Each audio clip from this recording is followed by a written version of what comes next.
କୁହାଯାଏ କର୍ମମୟ ଜୀବନ ଭିତରେ ଯଦି ସକାଳୁ ସକାଳୁ ଖବରକାଗଜଟେ ନ ପଢ଼ିବେ ତାହେଲେ ହୁଏତ ଦିନ ସାରା ଆଉ ଖବରକାଗଜ ପଢ଼ିବା ପାଇଁ ସମୟ ମିଳିବ ନାହିଁ। ସେପଟେ ପୁଣି ଚାଲିଛି ନିର୍ବାଚନୀ ଚର୍ଚ୍ଚା। ଏ ପରିପ୍ରେକ୍ଷୀରେ ଇଏ ହେଉଛି ବ୍ରହ୍ମପୁର ସହରର ପୁରୁଣା ବସ୍ଷ୍ଟାଣ୍ଡ ଛକ, ଯେଉଁ ପେପର ଦୋକାନରେ ସବୁବେଳେ ବ୍ରହ୍ମପୁର ସହରର ବିଭିନ୍ନ ଅଞ୍ଚଳର ଲୋକମାନେ ଆସନ୍ତି, ପେପର ଖଣ୍ଡେ କିଣନ୍ତି ଏବଂ ପେପର ପଢ଼ନ୍ତି ଏବଂ ଆଲୋଚନା ମଧ୍ୟ କରନ୍ତି। ଯେତେବେଳେ ନିର୍ବାଚନୀ ଚାଲିଛି ସେତେବେଳେ ପେପର ଯେତେବେଳେ ମୁଖ୍ୟ ପୃଷ୍ଠାରେ ସବୁବେଳେ ନିର୍ବାଚନୀ ବିଷୟ ହିଁ ପ୍ରସଙ୍ଗ ଆସିଥାଏ, ତ ଲୋକଙ୍କ ଭିତରେ ମଧ୍ୟ ନିର୍ବାଚନୀ ପ୍ରସଙ୍ଗ ହିଁ ଆଲୋଚନା ବି ହୋଇଥାଏ। ତେବେ ନିର୍ବାଚନ ପ୍ରସଙ୍ଗ ନେଇକି ଜଣେ ବରିଷ୍ଠ ନାଗରିକ ଅଛନ୍ତି ଆଲୋଚନା କରିବା। ସକାଳୁ ସକାଳୁ ପେପର ପଢ଼ିଛନ୍ତି, କ'ଣ ମର୍ଣ୍ଣିଂ ୱାକ୍ ସରିଲା ନା କ'ଣ? ହଁ ସାର୍, ମର୍ଣ୍ଣିଂ ୱାକ୍ କଲେ? କେତେ କେତେ ବୟସ ହବ? ମୋତେ 76 ବର୍ଷ ହେଲା। କେତେ ସମୟ ମର୍ଣ୍ଣିଂ ୱାକ୍ କରୁଛନ୍ତି? ପ୍ରାୟ ଘଣ୍ଟାଟେ। ଏବେ ବି ଫିଟଫାଟ ଅଛନ୍ତି ପୁରା? ନିହାତି ଭାବେ 76 ବର୍ଷ ହେଲାଣି ସକାଳୁ ମର୍ଣ୍ଣିଂ ୱାକ୍ କରୁଛନ୍ତି, ଫିଟଫାଟ ରହିଛନ୍ତି, ତା ସହିତ ଘରକୁ ଫେରିଲା ବେଳେ ପେପର ଖଣ୍ଡେ ପଢ଼ୁଛନ୍ତି ବୋଧେ, ନାଇଁ କି? କ'ଣ ପେପର ଆସୁଛି? ଗଣତନ୍ତ୍ର ଦେଶରେ ପ୍ରଥମ ହେଉଛି ପେପର ପଢ଼ିବାଟା ସମସ୍ତଙ୍କୁ ଅଭ୍ୟାସ କରିବା ନିହାତି ଆବଶ୍ୟକ। ଆଲୋଚନା ତ ହେଉଥିବ ନିହାତି ଭାବେ ଘରେ ମାନସିକ ସ୍ତରରେ ଆଲୋଚନା ହେଉଛି, ବ୍ୟକ୍ତିଗତ ସ୍ତରରେ। କ'ଣ ସବୁ ପେପର ମୁଖ୍ୟ ରାଜନୀତିରେ ବର୍ତ୍ତମାନ ନିର୍ବାଚନ ଯେତେବେଳେ ଡିକ୍ଲେୟାର ହେଇଛି ଭାରତ ବର୍ଷରେ, ସମସ୍ତଙ୍କର ଏକମାତ୍ର ଆଲୋଚନା ହେଉଛି କିଏ ପ୍ରାର୍ଥୀ ହେବେ, କିଏ ଆସିବେ ଏବଂ କିଏ କ'ଣ କରିବେ ଆଗାମୀ ପିଢ଼ି ପାଇଁ, ଆଗାମୀ 5 ବର୍ଷ ପାଇଁ। ତା ଉପରେ ବ୍ରହ୍ମପୁର ରାଜନୀତି କ'ଣ କହିବେ? ବ୍ରହ୍ମପୁର ରାଜନୀତିରେ ତ ଆପଣ ଦେଖୁଛନ୍ତି ଏଠି ତ କଣ୍ଟେଷ୍ଟ ହେବ, ଟ୍ରାଙ୍ଗୁଲାର କଣ୍ଟେଷ୍ଟ ହେବ। ପୁଣି କେତେଜଣ ପୁଣି ସ୍ୱାଧୀନ ଅଛନ୍ତି। ଆଉ ବ୍ରହ୍ମପୁରରେ ଆପଣ ତ ଚାଉପଟନା ସାର ପ୍ରାୟ 24-25 ବର୍ଷ ପ୍ରତିନିଧି କରୁଛନ୍ତି, ଶାନ୍ତ ସରଳ ଲୋକ। ଆଉ ତା ସହିତ ତାଙ୍କର ଚେଲା ଅନିଲ ଭାଇ ମଧ୍ୟ, ସେ ମଧ୍ୟ ବିଜେପି ଲଢ଼େଇ ହେବ। ଆ ଭିତରେ ତୃତୀୟ ଜଣ ଏଣ୍ଟ୍ରି ମାରିଛନ୍ତି ବର୍ତ୍ତମାନ। ପୂର୍ବତନ ଆମର ଯେଉଁ ଇଏ ଥିଲେ, ମେୟର ଥିଲେ, ସେ ମଧ୍ୟ ଏଣ୍ଟ୍ରି ମାରିଛନ୍ତି। ତେଣୁ ଏଠି ଗୋଟେ ବହୁମୁଖୀ ପ୍ରତିଦ୍ୱନ୍ଦିତା ହେବ। ଆଉ ଯିଏ ଭଲ କାମ କରିବେ ବୋଲି ପ୍ରତିଶ୍ରୁତି ଦେବେ ଗଣତନ୍ତ୍ରରେ, ସେ ହିଁ ହେବେ। ଆଉ ଆମେ ଆଶା କରୁଛୁ ଆଗାମୀ ଦିନରେ ବ୍ରହ୍ମପୁର ସହର ସବୁ ପ୍ରକାର ସମସ୍ୟାବିହୀନ। ନିହାତି ଭାବେ ଯଦି କହିବା ତାହେଲେ କ'ଣ କହିବା ଆଜ୍ଞା? ଆପଣ ତ ପ୍ରତିଦିନ ସକାଳୁ ଆପଣଙ୍କୁ ଦେଖାଯାଏ ଏଇଠି, ତ ବର୍ତ୍ତମାନ ଯେଉଁଭଳି ଭାବେ ରାଜନୀତି ଚର୍ଚ୍ଚା ଚାଲିଛି, ତ ଆସିଲା ପରେ ତ ନିହାତି ଭାବେ ହେଉଥିବ ରାଜନୀତି ଚର୍ଚ୍ଚା। ରାଜନୀତି ଚର୍ଚ୍ଚା ହେଉଛି, କିନ୍ତୁ ଆମେ ସନ୍ଦେହ ଆମେ ସନ୍ଦେହ କାହିଁକି? କାଲି ଜଣକୁ ଭୋଟ ଦେଇଥିଲୁ, ତାର ଭଲ ଗୁଣ ଦେଖି କାଲି ଦେଇଥିଲୁ, ଆଜି ଦେଖିଲା ସିଏ ନାହିଁ, ସିଏ ଆଉ ଗୋଟେ ଦଳ ଯାଇକି ଅଛି। ଦଳ ଏଇଠି ଗୋଟେ ପ୍ରଶ୍ନ ଉଠିବ, ଦଳକୁ ଦେଖୁଛନ୍ତି ନା ପ୍ରାର୍ଥୀକୁ? ନା ପ୍ରାର୍ଥୀକି ଦେଖୁଛୁ। ସେ ପ୍ରାର୍ଥୀର କ'ଣ ଗୁଣ ପରିବର୍ତ୍ତନ ହେଲା ଯେ ସିଏ ସିଆଡ଼େ ପଳେଇଲା, ତାକୁ ଆମେ ଭୋଟ ଦେବୁ। କ'ଣ ପରିବର୍ତ୍ତନ ହେଲାନି, ସିଏ ଇଆଡ଼େ ଗଲା, କ'ଣ ଭୋଟ ଦେବୁ? ଏ ସନ୍ଦେହ ଆମର ସବୁବେଳେ। ହଁ, ବର୍ତ୍ତମାନର ଚଳିତ ଯେଉଁ ନିର୍ବାଚନ ଅଛି ଗଞ୍ଜାମ ଜିଲ୍ଲା କଥା ଯଦି କହିବା ତାହେଲେ ଯେମିତି ଇଏ ଗୋଟେ ବିଜେଡିର ଗଡ଼, ପୂର୍ବରୁ କଂଗ୍ରେସର ଗଡ଼ ଥିଲା, ବର୍ତ୍ତମାନ ବିଜେଡିର ଗଡ଼ ଅଛି। ଏଠି କେମିତି ରହିବ 2024 ନିର୍ବାଚନ? 24 ନିର୍ବାଚନ ଟକ୍କର ହେବ, ଟକ୍କର ନିଶ୍ଚୟ ହେବ। ଲୋକେ ଭଲ ଲୋକ ଦେଖି ଦେବେ। ମୋର ମତ ହେଉଛି ଭୋଟର ସଚେତନ ହେଲେ, ହଁ ନିଶ୍ଚୟ ସଚେତନ ହେଲେଣି। ସବୁବେଳେ ଚାହିଁବେ ବ୍ରହ୍ମପୁର ଲୋକଟାକୁ ବ୍ରହ୍ମପୁରରେ ଭୋଟ ଦେବେ, ଗଞ୍ଜାମ ଲୋକକୁ ଗଞ୍ଜାମରେ ଭୋଟ ଦେବେ, ବାହାର ଲୋକକୁ ଏଇଠି ଭୋଟ ଦେବେନି। ହଁ, ଏଇଟା ସବୁବେଳେ ପ୍ରଚାର ଚାଲିଛି। ଗୋଟେ କହିବା ତାହେଲେ ଭୋଟର ବି ସଚେତନ ହେଲେଣି, ଛୁଆକୁ ନେଇକି ବି ପଳେଇ ଆସୁଛନ୍ତି ବୋଧେ ସକାଳୁ ସକାଳୁ, ନାଇଁ? ଏବେ ପିଲାର ଛୁଟି ଅଛି ତ ପିଲା ଧରି ପଳେଇ ଆସୁଛୁ, ୱାକିଂ ରେ ଆସିଲେ ପିଲା ଧରି ପଳେଇ ଆସୁଛୁ। ମାନେ ଆପଣ ୱାକ୍ କରୁଛନ୍ତି, ପିଲାକୁ ମଧ୍ୟ ସିଏ ଟିକେ ୱାକିଂ କରୁଛି ଆଉ ସକାଳ ସକାଳ। ରାଜନୀତି ଚର୍ଚ୍ଚା ବର୍ତ୍ତମାନ ଚାଲିଛି ଜୋରଦାର। ଆପଣ ତ ଦେଖୁଛନ୍ତି ବ୍ରହ୍ମପୁରର ବର୍ତ୍ତମାନ ବିଭିନ୍ନ ଦଳର ପ୍ରାର୍ଥୀମାନେ ସବୁ ଦିଆଯାଇଛି, କିନ୍ତୁ ଗୋଟେ ରୋଚକ ମୋଡ଼ ଆସିଛି ଯେ ଏଥର ଟକ୍କର ହବ। କିନ୍ତୁ ଯୋଉ ପୂର୍ବରୁ ଯୋଉ ଥିଲା ଟ୍ରେଣ୍ଡ ଥିଲା, ସବୁ ପାର୍ଟିକି ଦେଖିକି ଭୋଟ ଦଉଥିଲେ, ଦଳ ଚିହ୍ନ ଦେଖିକି ଦଉଥିଲେ, ଏଥର ଲାଗୁଛି ଯେ ଲୋକ କ୍ୟାଣ୍ଡିଡେଟ୍ ଦେଖିକି ଭୋଟ ଦେବେ ବୋଲି ମତେ ଲାଗୁଛି, ଯାହା ଲାଗୁଛି। ବର୍ତ୍ତମାନ ଆଉ ପ୍ରାର୍ଥୀକୁ ଦଳକୁ ଆଉ ଦେଖିବେ ନାହିଁ ବର୍ତ୍ତମାନ?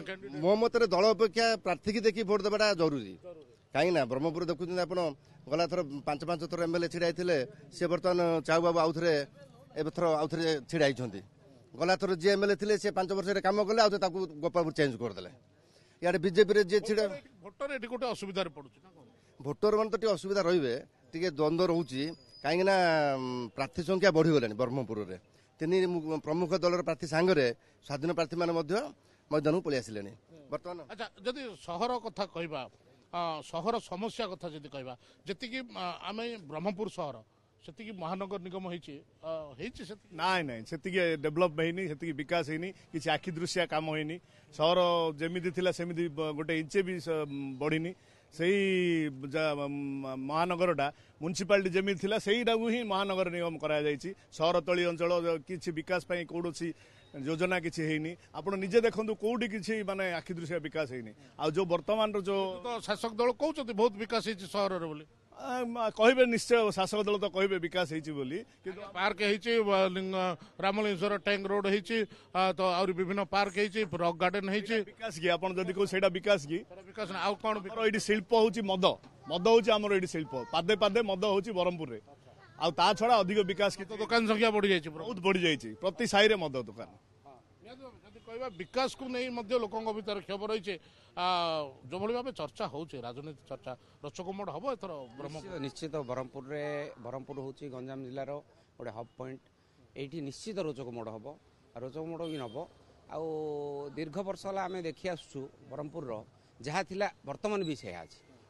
କିଛି ବି ପରିବର୍ତ୍ତନ ହେଇନି ଆଉ ଏଇଥର ତ ନିଶ୍ଚିତ ରୂପେ ଲୋକମାନେ ସେଣ୍ଟରକୁ ଆଉ ଷ୍ଟେଟକୁ ଦେଖି ହିଁ ଭୋଟ ଦେବେ ଦେଖି ଗୋଟେ ଭୋଟ ଦେବେ ଯଦି କହିବା ତାହେଲେ ଯେଭଳି ଭାବେ ଆପଣ ତ ସବୁବେଳେ ସକାଳେ ଆସୁଛନ୍ତି ରାଜନୀତି ଚର୍ଚ୍ଚା ବି ହେଉଛି କ'ଣ କହିବେ ବର୍ତ୍ତମାନ ସ୍ଥିତି କେମିତି ରହିଛି ଲୋକମାନଙ୍କର ଭିତରେ ଗୋଟେ କେମିତି ରହିଛି ଯେ ପ୍ରାର୍ଥୀ ଦେଖିବେ ନା ଦଳ ଦେଖିବେ ନାଇଁ ପ୍ରଥମ କଥା ହେଉଛି ଦେଖନ୍ତୁ ଆମର ଯେଉଁ 13ଟି ବିଧାନସଭା ନିର୍ବାଚନ ମଣ୍ଡଳୀ ଏବଂ 2ଟା ଲୋକସଭା ନିର୍ବାଚନ ମଣ୍ଡଳୀ ଅଛି ଗଞ୍ଜାମ ଜିଲ୍ଲାରେ ପ୍ରଥମ ପର୍ଯ୍ୟାୟରେ ବ୍ରହ୍ମପୁର ହେଉଛି ଦ୍ୱିତୀୟ ପର୍ଯ୍ୟାୟରେ ଆସ୍କା ହେଉଛି ତ ନିର୍ବାଚନ ଆରମ୍ଭରୁ ହିଁ ସମସ୍ତ ରାଜନୈତିକ ଦଳ ଚାହୁଁଛନ୍ତି ନିଜ ସପକ୍ଷରେ ଗୋଟେ ହାୱା ସୃଷ୍ଟି କରିବା ପାଇଁ ବ୍ରହ୍ମପୁର ସଂସଦୀୟ କ୍ଷେତ୍ରର ପ୍ରଚାର ଯେମିତି ହେବ ଭୋଟିଂ ପ୍ୟାଟର୍ନ ଯାହା ହେବ ତାହାର ପ୍ରଭାବ ଆସ୍କା ଉପରେ ବି ପଡ଼ିବ ଅର୍ଥାତ୍ ଦ୍ୱିତୀୟ ପର୍ଯ୍ୟାୟ ଉପରେ ପଡ଼ିବ ତେଣୁକରି ଯେହେତୁ ପ୍ରଥମ ପର୍ଯ୍ୟାୟରେ ବ୍ରହ୍ମପୁର ଲୋକସଭା କ୍ଷେତ୍ରରେ ଭୋଟ ହେଉଛି ତେଣୁକରି ସମସ୍ତ ରାଜନୈତିକ ଦଳ ବର୍ତ୍ତମାନ ତାଙ୍କର ପ୍ରଚାରକୁ ବ୍ୟାପକ କରିସାରିଲେନି ଲୋକଙ୍କ ପାଖରେ କେମିତି ପହଞ୍ଚିବେ ତାକୁ ବି ଗୁରୁତ୍ୱ ଦେଉଛନ୍ତି ଦ୍ୱିତୀୟ କଥା ହେଉଛି ସହରର ବିକାଶ ହେଉ କିମ୍ବା ଅନ୍ୟାନ୍ୟ ସମସ୍ୟା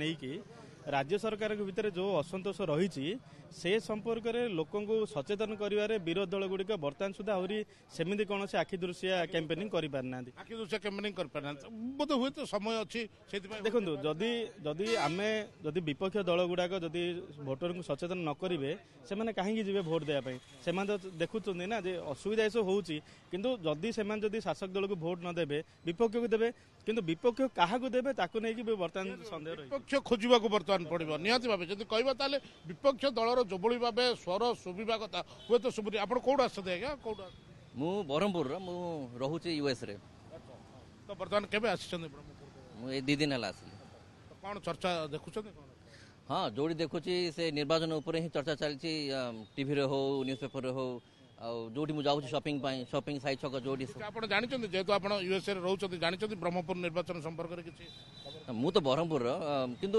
ଏବେ ବର୍ତ୍ତମାନ ଅପ୍ ଟୁ ଡେଟ୍ ନାହିଁ ରାଜନୀତି ନିହାତି ଭାବେ ଅପଡେଟ୍ ଆଜ୍ଞା ନିର୍ବାଚନ ତ ପୁରା ଜୋରଜାର ଚାଲିଛି ଏବେ ବୁଝିଲେ କି ନାହିଁ ନିର୍ବାଚନ ଉପରେ ଦେଖାଯାଉ କିଏ ଆସୁଛି ଆମର ତ ଆଗରୁ ବିଜେଡି ସରକାର ଥିଲେ ଭଲ ଲୋକ ହଁ ଦେବା ନିହାତି ଭଲ ଲୋକ ନିଶ୍ଚୟ ଦେବେ ବିଜେପି ବିଜେଡି ଭିତରେ ବର୍ତ୍ତମାନ ଏବେ ମୁଣ୍ଡ ଟେକିଲେଣି ତୃତୀୟ ବ୍ୟକ୍ତି ଯାହାକି ବ୍ରହ୍ମପୁରର ବିକାଶ ତ ପ୍ରଥମ କଥା ବର୍ତ୍ତମାନ ଏବେ ଚ୍ୟାଲେଞ୍ଜ ସୃଷ୍ଟି କରିଛି ଯିଏକି ଯୁବପିଢ଼ିକୁ ଯିଏକି ରୋଜଗାର ଦେଇପାରିବେ ଆଉ ଇଣ୍ଡଷ୍ଟ୍ରିଆଲ ମଧ୍ୟ କିଛି କରିପାରିବେ ଯାହାକୁ ଆମର ରୋଜଗାର ଯଦି କହିବା ତାହେଲେ ନିହାତି ଭାବେ ବିଭିନ୍ନ ମତ ଆସୁଛି ତ ବିରୋଧୀ ଦଳ କିଏ ବିରୋଧୀ ଦଳର ନେତୃତ୍ୱ ନେବ ବିରୋଧୀ ଦଳ କାହାକୁ ଲୋକ ବାଛିବେ ସେପଟେ ବେରୋଜଗାରୀଙ୍କ ପାଇଁ ମଧ୍ୟ ଚିନ୍ତା ଆସିଛି ତ ମଦ ଦୋକାନୀ ସଂଖ୍ୟା ମଧ୍ୟ ବଢ଼ିଛି ଏପଟେ ବେକାରଙ୍କ ସଂଖ୍ୟା ବଢ଼ିଛି ଇଏ ସବୁ ତମାମ ଆଲୋଚନା ପରେ ଗୋଟିଏ ସିଦ୍ଧାନ୍ତରେ ଆମେ ପହଞ୍ଚିବା ଯେ ଚଳିତ ଥର